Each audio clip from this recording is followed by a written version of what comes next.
Please like, share and subscribe my channel for more videos. Anne of the Island. Chapter 7. Home again. Those first 3 weeks at Redmond had seemed long, but the rest of the term flew by on wings of wind. Before they realized it, the Redmond students found themselves in the grind of Christmas examinations, emerging therefrom more or less triumphantly. The honor of leading in the freshman classes fluctuated between Anne, Gilbert and Philippa. Priscilla did very well. Charlie Sloane scraped through respectably, and comported himself as complacently as if he had led in everything. "I can't really believe that this time tomorrow I'll be in Green Gables," said Anne on the night before departure. "But I shall be. And you, Phil, will be in Bolingbroke with Alec and Alonzo." "I'm longing to see them," admitted Phil, between the chocolates she was nibbling. "They really are such dear boys, you know. There's to be no end of dances and drives and general jamborees. I shall never forgive you, Queen Anne, for not coming home with me for the holidays." "Never means 3 days with you, Phil. It was dear of you to ask me, and I'd love to go to Bolingbroke someday. But I can't go this year. I must go home. You don't know how my heart longs for it." "You won't have much of a time," said Phil scornfully. "There'll be 1 or 2 quilting parties, I suppose, and all the old gossips will talk you over to your face and behind your back. You'll die of lonesomeness, child." "In Avonlea," said Anne, highly amused. "Now, if you'd come with me you'd have a perfectly gorgeous time. Bolingbroke would go wild over you, Queen Anne, your hair and your style and, oh, everything. You're so different. You'd be such a success, and I would bask in reflected glory, not the rose but near the rose. Do come, after all, Anne. Your picture of social triumphs is quite fascinating, Phil, but I'll paint one to offset it. I'm going home to an old country farmhouse, once green, rather faded now, set among leafless apple orchards. There is a brook below and a December fir wood beyond, where I've heard harps swept by the fingers of rain and wind. There is a pond nearby that will be gray and brooding now. There will be 2 oldish ladies in the house, one tall and thin, one short and fat, and there will be 2 twins, one a perfect model, the other what Mrs. Lind calls a holy terror. There will be a little room upstairs over the porch, where old dreams hang thick, and a big, fat, glorious feather bed which will almost seem the height of luxury after a boarding-house mattress. How do you like my picture, Phil?" "It seems a very dull one," said Phil, with a grimace. "Oh, but I've left out the transforming thing," said Anne softly. "There'll be love there, Phil, faithful, tender love, such as I'll never find anywhere else in the world, love that's waiting for me. That makes my picture a masterpiece, doesn't it, even if the colors are not very brilliant?" Phil silently got up, tossed her box of chocolates away, went up to Anne, and put her arms about her. "Anne, I wish I was like you," she said soberly. Diana met Anne at the Carmody station the next night, and they drove home together under silent, star-sown depths of sky. Green Gables had a very festal appearance as they drove up the lane. There was a light in every window, the glow breaking out through the darkness like flame-red blossoms swung against the dark background of the haunted wood. And in the yard was a brave bonfire with 2 gay little figures dancing around it, one of which gave an unearthly yell as the buggy turned in under the poplars. "Davy means that for an Indian war whoop," said Diana. "Mr. Harrison's hired boy taught it to him, and he's been practicing it up to welcome you with. Mrs. Lind says it has worn her nerves to a frazzle. He creeps up behind her, and then let's go. He was determined to have a bonfire for you, too. He's been piling up branches for a fortnight and pestering Marilla to be let pour some kerosene oil over it before setting it on fire. I guess she did, by the smell, though Mrs. Lynde said up to the last that Davy would blow himself and everybody else up if he was let. Anne was out of the buggy by this time, and Davy was rapturously hugging her knees, while even Dora was clinging to her hand. Isn't that a bully bonfire, Anne? Just let me show you how to poke it. See the sparks? I did it for you, Anne, 'cause I was so glad you were coming home. The kitchen door opened and Marilla's spare form darkened against the inner light. She preferred to meet Anne in the shadows, for she was horribly afraid that she was going to cry with joy. She, stern, repressed Marilla, who thought all display of deep emotion unseemly. Mrs. Lynde was behind her, sincere, kindly, matronly, as of yore. The love that Anne had told Phil was waiting for her surrounded her and enfolded her with its blessing and its sweetness. Nothing, after all, could compare with old ties, old friends, and old Green Gables. How starry Anne's eyes were as they sat down to the loaded supper table, how pink her cheeks, how silver clear her laughter. And Diana was going to stay all night, too. How like the dear old times it was. And the rosebud tea set graced the table. With Marilla the force of nature could no further go. I suppose you and Diana will now proceed to talk all night, said Marilla sarcastically, as the girls went upstairs. Marilla was always sarcastic after any self-betrayal. Yes, agreed Anne gaily, but I'm going to put Davy to bed first. He insists on that. You bet, said Davy, as they went along the hall. I want somebody to say my prayers to again. It's no fun saying them alone. You don't say them alone, Davy. God is always with you to hear you. Well, I can't see him, objected Davy. I want to pray to somebody I can see, but I won't say them to Mrs. Lynde or Marilla, there now. Nevertheless, when Davy was garbed in his gray flannel nightie, he did not seem in a hurry to begin. He stood before Anne, shuffling one bare foot over the other, and looked undecided. Come, dear, kneel down, said Anne. Davy came and buried his head in Anne's lap, but he did not kneel down. Anne, he said in a muffled voice. I don't feel like praying after all. I haven't felt like it for a week now. I didn't pray last night nor the night before. Why not, Davy? Asked Anne gently. You won't be mad if I tell you, implored Davy. Anne lifted the little gray flannel body on her knee and cuddled his head on her arm. Do I ever get "mad" when you tell me things, Davy? No, you never do. But you get sorry, and that's worse. You'll be awful sorry when I tell you this, Anne, and you'll be shamed of me, I suppose.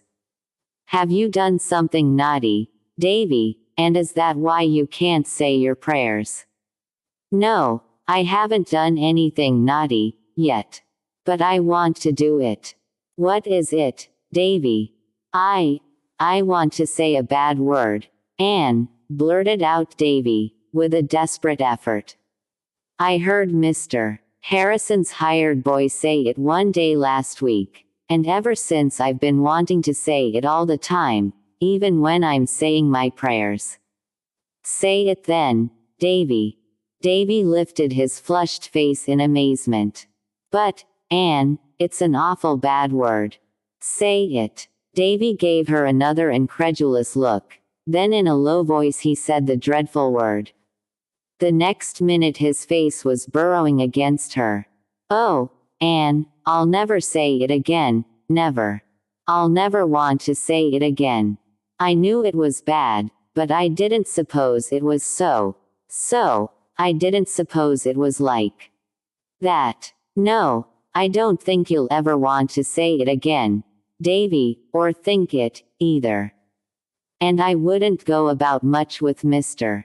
Harrison's hired boy if I were you. He can make bully war whoops, said Davy a little regretfully.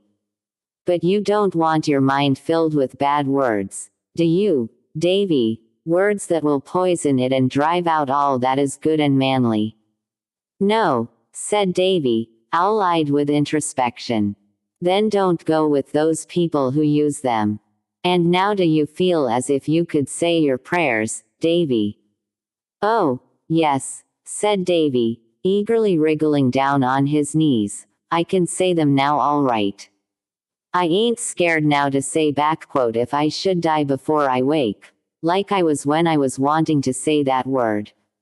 Probably Anne and Diana did empty out their souls to each other that night, but no record of their confidences has been preserved. They both looked as fresh and bright-eyed at breakfast as only youth can look after unlawful hours of revelry and confession.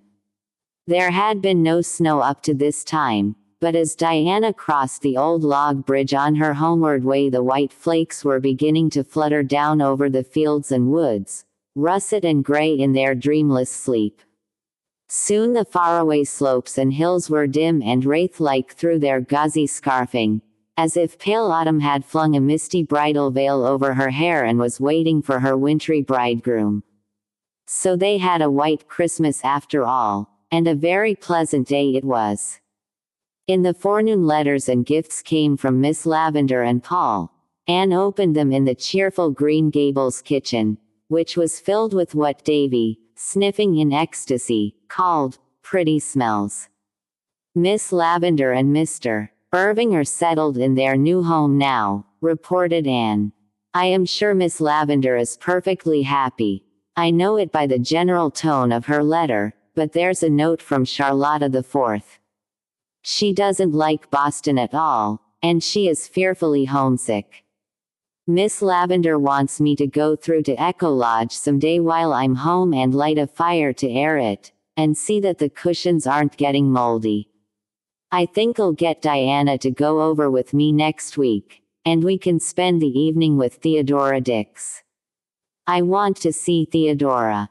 By the way, is Ludovic Speed still going to see her? They say so, said Marilla, and he's likely to continue it. Folks have given up expecting that courtship will ever arrive anywhere. I'd hurry him up a bit, if I was Theodora, that's what, said Mrs. Lynde. And there is not the slightest doubt but that she would. There was also a characteristic scrawl from Philippa, full of Alec and Alonzo, what they said and what they did, and how they looked when they saw her. But I can't make up my mind yet which to marry, wrote Phil. I do wish you had come with me to decide for me. Someone will have to.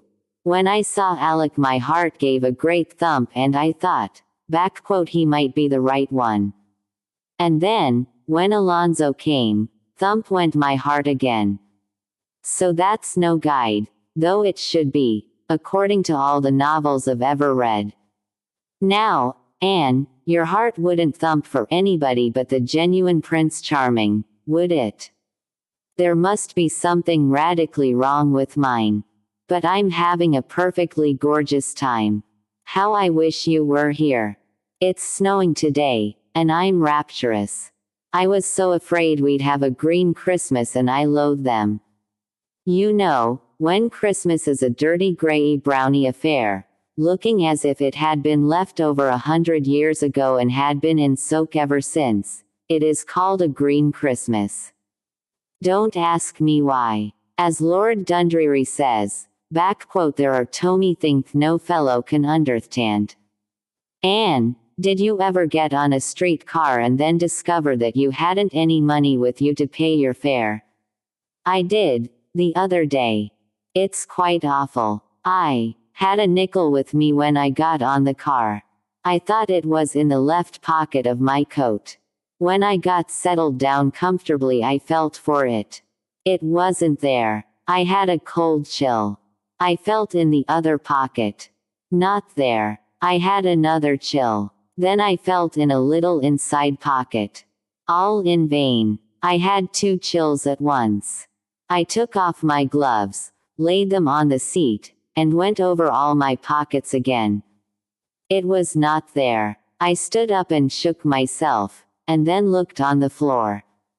The car was full of people, who were going home from the opera, and they all stared at me, but I was past caring for a little thing like that. But I could not find my fare. I concluded I must have put it in my mouth and swallowed it inadvertently. I didn't know what to do. Would the conductor, I wondered, stop the car and put me off in ignominy and shame?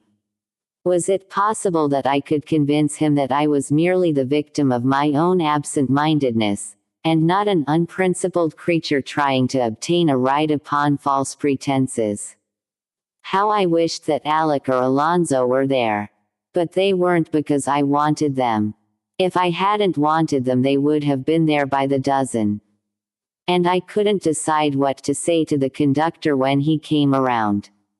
As soon as I got one sentence of explanation mapped out in my mind, I felt nobody could believe it and I must compose another.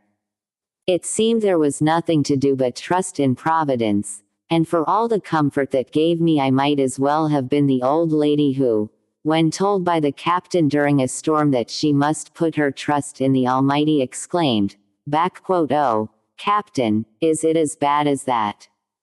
Just at the conventional moment, when all hope had fled, and the conductor was holding out his box to the passenger next to me, I suddenly remembered where I had put that wretched coin of the realm.